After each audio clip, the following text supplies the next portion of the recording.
I want you to think about something throughout this whole talk. It's a story about my life, but it's also a story about the making of a champion. What is it that makes me a champion? I've gone through so many things in life, as you all have, but I want to talk about some things like family. For me, we really had no family. I had 6 brothers and I had 1 sister. And family life meant staying apart from each other. Fighting, bickering, stealing from each other, doing all kinds of really bad things and never really considering the consequences. So when it came to relationships with my brothers and sisters, there wasn't any. It gave me this kind of tenacity to move on. And I've been blessed by that. I know a lot of people have struggles, serious struggles in their life throughout their whole lifetime. And for some reason, I'm able to put it behind and block most of it out. Like I cannot remember anything before high school. That tells you how radical it was. About my parents, because a lot of it kind of stems from parents, right? Some of us have good parents, some of us don't. My dad was absent most of the time. He was never content. He was an alcoholic, a drug addict. Not a drug addict, but someone who just drank himself to death. I think it was one of the ways in which he dealt with problems in his own life. But what that meant was our dad wasn't there for us. We were on our own. We were there to grow up, learn the hard knocks of life.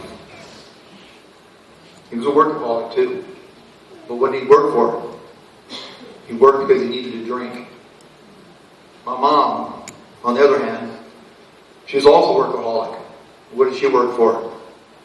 For us. She worked her tail end off to the bone to feed us all, to keep us in clothes. And those clothes weren't very nice either. We moved from place to place to place. Where I grew up in San Fernando Valley, which is north of the Los Angeles area. There was no such thing as stability. I can't even tell you how many elementary schools I went to, because I don't know. So what does that tell you about friendships? There wasn't any. There was no relationship with people. And it made me a driver. It made me what I'm going to consider to be tenacious in everything that I did, to move on in spite of my past, in spite of what I was being dealt with. But along with parents like that, my dad in particular, we were dealt some pretty harsh punishment. I stood in the corner of houses for 8-10 hours a day, standing in a corner, and if I moved, I was beaten. I was beaten with pots and pans. If we fought with our brothers, my dad would take us out in the yard and have us a bro fist fight.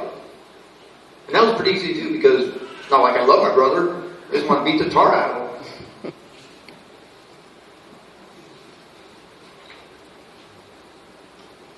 So, when it comes to my brothers and my sisters, if you know the verse in Romans, it says that one of the things we do as sinners, as human beings, as people born into this world in sin, is that we want to point the blame on others. We want to accuse others before we will even admit that what we did was wrong. We want to excuse ourselves. Are you familiar with that passage? If not, look it up. It's in the beginning of Romans. So it led us to a life of selfishness, which is really a life of loneliness. It's hard to go through life like that. I had to find a way out. Let's talk about church. It's a sad situation. We were forced to go to church all our lives. Get in the blank car, you're going to church. Again, if we didn't go to church, we were severely punished. I think it's just the way my dad was raised. My mom and dad never went to church. Easter and Christmas. We got, those nice dress-up clothes like, most people. And we went to church, and sometimes they would go, sometimes they wouldn't. But church for us, and especially me, was an escape from what I was going through. In fact, it was way way to get out of being around my parents, around my brothers. And why did I say that? Because we all went to church together. Well, because when we went to church, we ditched church. We just didn't go. When it came to church, there was no Bible preaching. And I'll tell you flat out, it's what I call the Billy Graham gospel. A gospel to me that didn't mean anything. I went to church all my life, and I don't know anybody to this day that was in that church. And sad to say, I've been in churches in San Diego where I was there for years, where I don't know anybody to this day in those churches. Now, this was a typical non-denominational church. It's another thing I appreciate about Ricky is I feel Ricky's a real pastor. He's really a shepherd who cares and loves passionately, sacrificially for all of us. He's one I look up to and admire because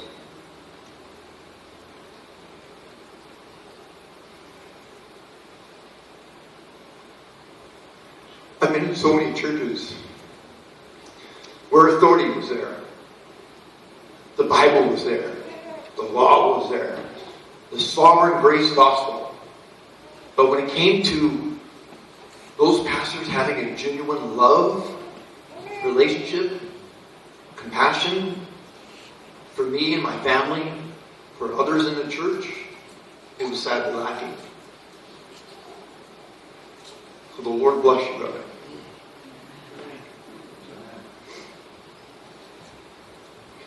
In church, there was no life-changing experience.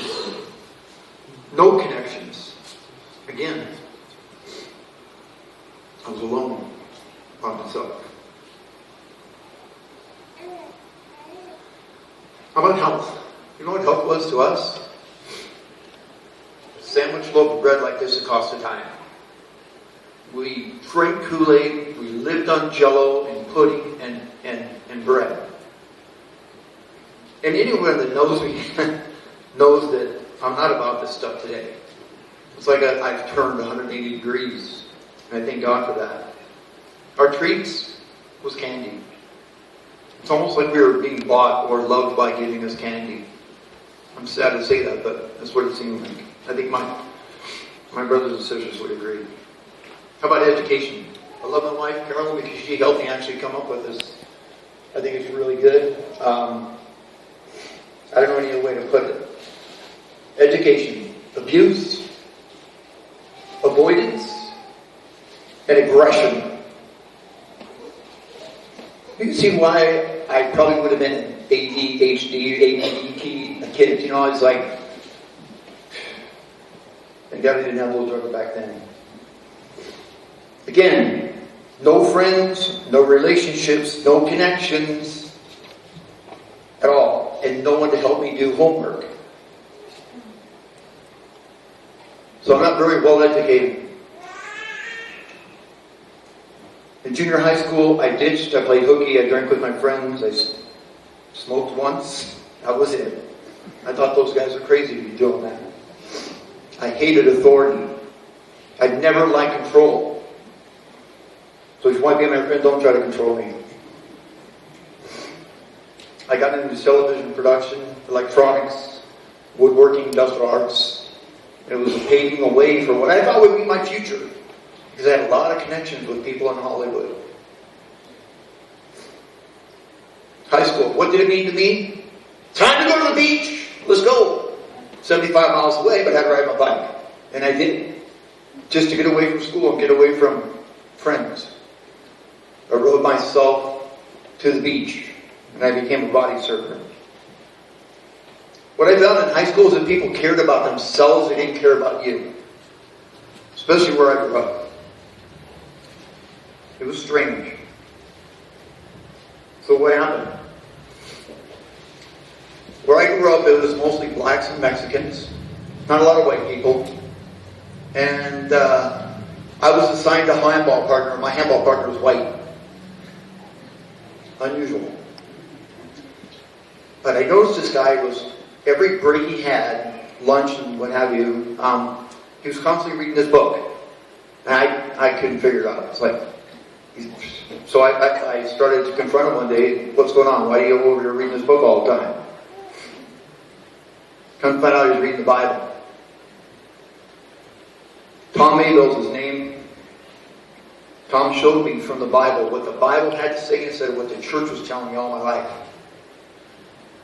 And I don't know, but the way that God planned my life, I began to read and study the Bible and stop listening to the churches. And I was led to what I believe is the truth. You call it sovereign grace, you call it Calvinism, I don't know what you want to call it. I call it the faith once delivered to the saints. I felt called. Right out of high school, instead of going into Hollywood, I went to Bible college. It was awesome. I got to learn many of the same things you did, brother. It was amazing. Especially for a guy that didn't know how to study. A guy that wasn't disciplined to study. Something happened. It was a good way for me to establish myself, get some grounding. One of the problems, again, I have to tell you this. Ricky Gampooker, you have to talk to me if I'm talking too long, okay? I was in a church that was biblical, but they had a lot of man-made rules. Many of you could not go to the churches that I went to. You wouldn't be allowed. Your long hair, your mustaches, you're holding your hands with your girl in public, you're drinking, the way you talk. That was the kind of college and Bible churches that I was in. So I was one of the leaders in the church. I was leading the youth many times. Preaching behind the pulpit. Passionate about giving the gospel. Anybody know what a gospel tract is? One person? Okay. I passed out countless, I'm talking hundreds of thousands of gospel tracts. Because I wanted everybody to know about Jesus. Problem. I'm a leader in the church. Pastor approaches me one day because I'm listening to John Denver, naturalist. Okay, I get that. But I got a scolding that just put something in my heart that says, look, you can't be the hypocrite any longer. You can't stand up in front of that church, represent Christ in the church, and disagree with the leadership. Disagree with what's being taught. It's time for me to leave. So I called the pastor one day. I said, we need to talk. One Saturday I got in there. I told him what was on my mind and heart. And I left the church that day. And God's honest truth. I walked out the church door and I felt like those shackles seriously had come off of me. And I was free. But I was free to go the wrong direction. God let me go. 1 month after that, I had a really bad accident with a piece of glass. Sometime in 1979. You look at my left wrist, I cut every artery in my wrist, my tendons, my top nerve of my thumb. I was in intensive care for 3.5 days. I lost half my blood. I ran down the 4 flights down to the bottom of this building I was working on. Had I stayed on top of the elevator, I would have been dead. Now, honestly, when I look back to this day, and those people that I had left, all of my Christian friends, everybody came to the hospital where I was, and they wanted to see me. God had let me go so far that when they came in that hospital, it's like this hatred came over me. This anger came over me. This like, I'm done with you guys. And God let me go. My whole life became women, money, drugs, rock and roll, and we're talking on the elite level. Okay? I wasn't scraping the bottom of the pan in any way, shape, or form. All this stuff was given to me.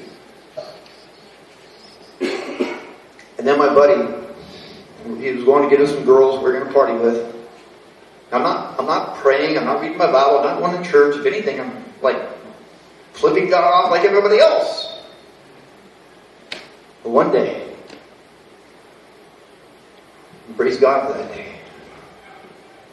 He arrested me.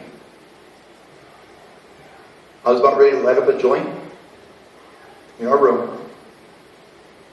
Just as I'm standing right here next to this pulpit, I felt like I had stated, if taken a step in any direction, I would have went to hell.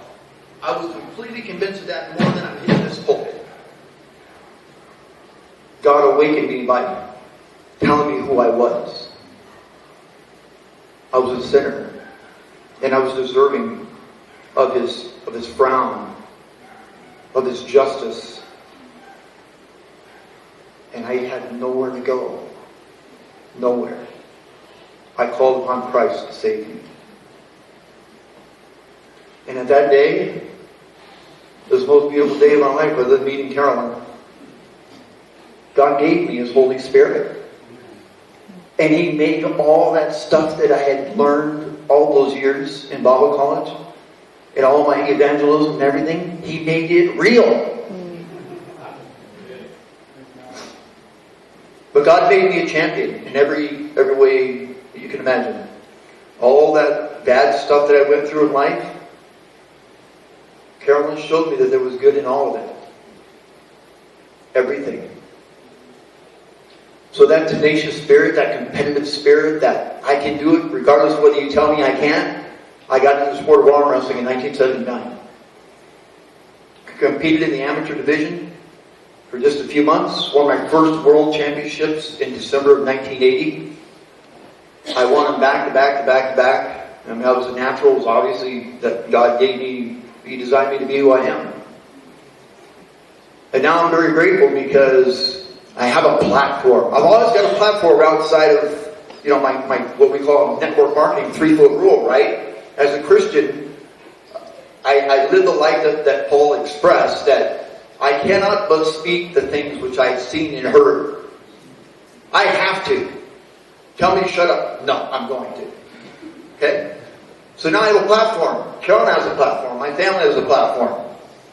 And that is, we're given opportunities on a show on television called Game of Arms on AMC. If you didn't see the 8th episode, I implore you to look at episode 8 and look what God did. God moved the hearts of Hollywood, and He put my testimony on television.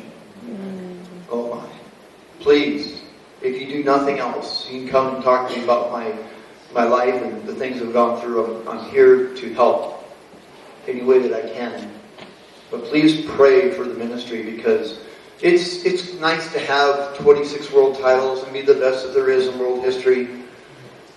But deep down in my heart, I want God to take me and Carolyn everywhere, giving the gospel to the needy. Thank you.